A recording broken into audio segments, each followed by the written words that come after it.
IMC Jaipur में स्वागत है। आज पीपीएच की डेफिनेशन के बारे में बात करेंगे, उसमें ड्यूरेशन ऑफ ब्लीडिंग के बारे में बात करेंगे, फिर इसके टाइप, साइन, सिम्टम, कोज और जो इसका मोस्ट कॉमन कोज है वो कैसे हुआ एटोनिक यूट्रस। उसके बाद में मेडिकल मैनेजमेंट के बारे में बात करेंगे। बात करते हैं डेफिनेशन से। Any amount of bleeding following after birth up to end of puerperium period. Puerperium period की बात करें तो अप टू 6 वीक या फिर ऐसे बोल सकते हैं कि 1.5 महीने तक।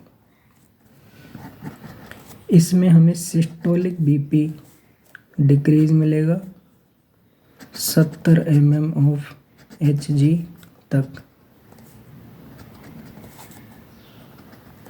और सिस्टोलिक बीपी डिक्रीज होने की वजह से कंपेंसेटरी मैकेनिज्म के अंदर हमें पल्स रेट इंक्रीज देखने को मिलेगा up to 120 beat per minute या इससे भी ज़्यादा। जब सिस्टोलिक बीपी डिक्रीज हुआ तो कंपेंसेटरी मैकेनिज्म के दौरान हार्ट को ज़्यादा पंपिंग करनी पड़ी, जिसकी वजह से उसकी जो पल्स रेट है वो हमें हाई देखने को मिली, लेकिन सिस्टोलिक बीपी कम देखने को मिला। ब्लड की सप्लाई की पूर्ति करने के लिए पल्स रेट हमें ज़्यादा देखने को मिला, ऐसे बोल सकते हैं। जिसमें हम माइल्ड पीपीएच की बात करेंगे तो 500 से लेके 1000 ml ब्लड लॉस, मॉडरेट में 1000 to 2000 और सीवियर में 2000 ml से ज़्यादा ब्लीडिंग लॉस हमें देखने को मिलेगा। अकॉर्डिंग टू ड्यूरेशन बात करें तो प्राइमरी और सेकेंडरी। प्राइमरी नाम से ही पता है विद इन 24 आवर्स में डिलीवरी के बाद ब्लीडिंग देखने को मिलेगी, लेकिन इसको भी हम फर्दर 2 में डिवाइड करेंगे। थर्ड स्टेज और ट्रू पीपीएच। थर्ड स्टेज के अंदर आफ्टर डिलीवरी तो होगा, लेकिन बिफोर एक्सपल्शन ऑफ प्लेसेंटा, और ट्रू पीपीएच में डिलीवरी भी हो गई और प्लेसेंटा भी हो गया, यानी कि एक्सपल्शन ऑफ प्लेसेंटा भी हो गया और उसके बाद अप टू 24 आवर्स, यानी कि दोनों में विद इन 24 आवर्स है। और सेकेंडरी पीपीएच में 24 hours to end of puerperium period, यानी कि अप टू 6 वीक। अब बात कर लेते हैं इसकी मोस्ट कॉमन कॉज की, जिसमें एटोनिक यूट्रस या फिर बोगी यूट्रस। एटोनिक यूट्रस मतलब जिसमें कि कॉन्ट्रैक्शन हमें देखने को नहीं मिल रहा है, एक प्रकार से उसकी टोनिसिटी डिक्रीज हो गई है। टोनिसिटी है ही नहीं, यानी absence of tonicity in uterus contraction बोल सकते हैं, बोगी यूट्रस बोल सकते हैं, कॉन्ट्रैक्शन अब्सेंट। नॉन टेंडरनेस, माल न्यूट्रिशन, एटोनिक यूट्रस के कॉज बता रहे हैं। एनेस्थेसिया इफेक्ट भी हो सकता है, प्रोलॉन्ग्ड लेबर भी बोल सकते हैं। अदर कॉज में traumatic uterus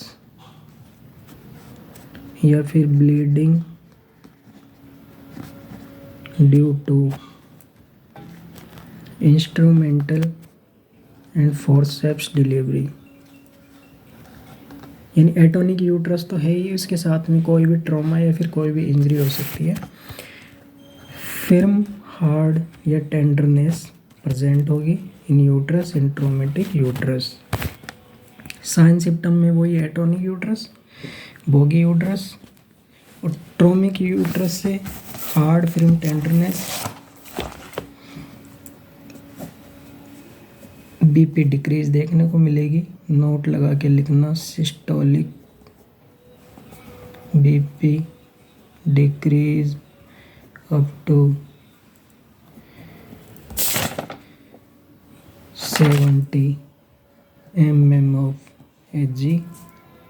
Pulse rate increase due to compensatory mechanism. For compensate किसको करने के लिए? सिस्टोलिक बीपी को कंपनसेट करने के लिए 122 या फिर 120 से ज़्यादा हमें देखने को मिलेगी। मैनेजमेंट में और हमें क्या करना होगा? थर्ड स्टेज की ही बात कर रहे हैं हम, जिसमें हॉस्पिटलाइजेशन हम कर सकते हैं, आईवी लाइन स्टार्ट, या फिर हॉस्पिटलाइजेशन को कंटिन्यू हम कर सकते हैं, blood transfusion according to condition,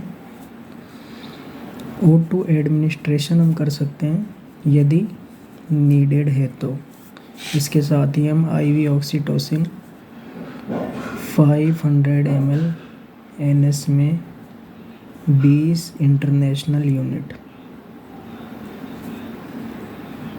या फिर आपने देखा होगा कि 40 मिली इंटरनेशनल यूनिट पर मिनट। जब 500 ml में 20 इंटरनेशनल यूनिट है तो एक international unit is equal to 1000 milli international unit. तो 20 international unit is equal to 20,000 milli international unit. तो 500 ml में कितनी हुई? 20,000 अपॉन 500, 2 0 से 2 0, 40 मिली इंटरनेशनल यूनिट। ये हो गई हमारे पास में 1 ml के अंदर। और 1 ml में ड्रॉप यदि 60 ड्रॉप पर मिनट में मानूं तो ये हो जाएगी 40 मिली इंटरनेशनल यूनिट पर मिनट के हिसाब से हमें ऑक्सीटोसिन देना है। ऑक्सीटोसिन देने का पर्पज़ यही रहेगा कि हमें कैसे भी करके कॉन्ट्रैक्शन को लाना है। अब हमने एक बात किया था कि एटोनिक यूट्रस के बारे में जान लेते हैं, कि एक तो नॉर्मल मैकेनिज्म के बारे में जान लेते हैं कि आफ्टर प्लेसेंटा सेपरेशन होने के बाद में यूटेराइन जो साइनस है वो ओपन हो जाते हैं, जिससे ब्लीडिंग होती है। लेकिन इस ब्लीडिंग को रोकने के लिए यूटेराइन कॉन्ट्रैक्शन होता है, जिसमें यूटेराइन आर्टरीज कंप्रेस होती है और ब्लीडिंग स्टॉप हो जाती है, क्योंकि मायोमेट्रियम में figure of 8 muscles fibre present होते हैं। इसमें से यूटेराइन आर्टरी निकलती है। फिगर ऑफ 8 मसल्स है, उसमें से यूटेराइन आर्टरी निकलेगी। तो जब फिगर ऑफ 8 मसल्स इसमें से यूटेराइन आर्टरी निकलेगी तो इसके कंप्रेशन से ये यूटेराइन आर्टरी में कंप्रेशन और कॉन्ट्रैक्शन देखने को मिलता है, जिससे कि ब्लीडिंग स्टॉप हो जाती है। लेकिन यूटेराइन एटोनिसिटी होने के बाद में ये कॉन्ट्रैक्शन हमें अब्सेंट देखने को मिलते हैं, जिससे कि एटोनिक यूट्रस यानी कि यूट्रस की टोनिसिटी ही ख़त्म हो गई है, जिससे कि यूटेराइन आर्टरी में कंप्रेस नहीं देखने को मिलता और पोस्टपार्टम ब्लीडिंग की कंडीशन हमें देखने को मिलती है। और इस कॉन्ट्रैक्शन को लाने के लिए हम क्या दे रहे थे? ऑक्सीटोसिन। अब यदि ऑक्सीटोसिन से पहले हम यूटेराइन मसाज भी दे सकते हैं, फंडल मसाज भी दे सकते हैं, और ऑक्सीटोसिन इससे भी नहीं रुक रही तो अर्गोमेट्रिन 0.5 mg, इसके साथ ही methergine 0.25 mg।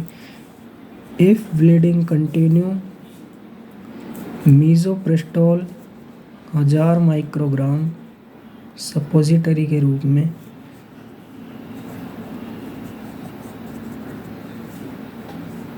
Then continue bleeding again,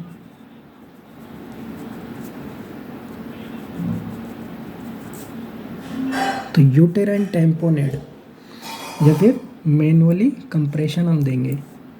एक आपने सुना होगा कि tight packing of genital tract with gauze piece, again bleeding continue, तो यूटेराइन आर्टरी को हम लाइगेट कर देंगे यदि फर्दर ब्लीडिंग नहीं रुक रही तो। उसके बाद एक ऑप्शन और है, यदि फिर भी कंटिन्यू ब्लीडिंग है, हमने फंडल मसाज भी कर लिया, यूट्राइन मसाज भी कर लिया, ऑक्सीटोसिन भी दे लिया, अर्गोमेट्रिन भी दे लिया, हमने मिथार्जीन भी दे ली, हमने मीसोप्रेस्टोल का भी यूज़ कर लिया, हमने टेम्पोनेट भी का भी यूज़ कर लिया, हमने मैनुअली कंप्रेशन भी दे लिया, सारी चीज़ें कर ली, लाइगेट भी कर लिया यूटेराइन आर्टरी को, इसके बावजूद ब्लीडिंग नहीं रुक रही। तो हमारे पास में लास्ट ऑप्शन है हिस्टेरेक्टोमी, जिसके अंदर यूट्रस को रिमूव कर दिया जाता है। ना रहेगा बांस, ना बजेगी बांसुरी।